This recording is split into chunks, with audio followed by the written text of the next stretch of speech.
দেশের সেরা ক্রিকেটার সাকিব আল হাসান এখনও দেশের হয়ে খেলে দেশের মাটি থেকেই বিদায় নিতে চান। বিশ্বসেরা অলরাউন্ডার তার ব্যক্তিগত জীবনের কারণে দেশের মাটিতে আসতে পারছেন না, এমনকি লাল সবুজের জার্সি গায়ে ক্রিকেটটাও খেলতে পারছেন না সাকিব। তবে সাকিবের এখনো সবচেয়ে বড় স্বপ্ন হলো দেশের হয়ে ক্রিকেট খেলা।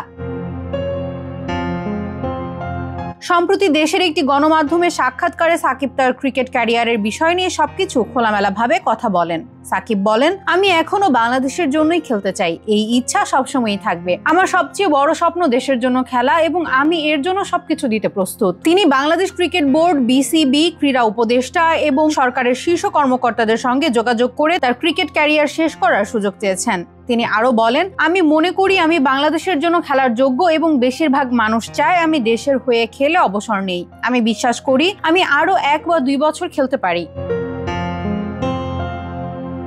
এমনকি বর্তমানে সাকিবের ব্যবসায়িক কর্মকাণ্ড নিয়েও নানা কথাবার্তা হচ্ছে। বাংলাদেশ দুর্নীতি দমন কমিশন দুদক তার ব্যাংক অ্যাকাউন্ট জব্দ করে রেখেছে। শেয়ার বাজার কেলেঙ্কারি, নানা অর্থ আত্মসাতের ঘটনা নিয়েও এবার মুখ খুললেন সাকিব। তিনি বলেন, ব্যবসায়িক জটিলতা, বিশেষ করে তার কাকড়ার ফার্ম এবং শেয়ার মার্কেট বিনিয়োগ নিয়ে অভিযোগের বিষয়ে সাকিব বলেন, ক্র্যাপ ফার্মে আমার মাত্র 35% শেয়ার, কিন্তু কেন যেন শুধু আমার নামই উঠে আসে।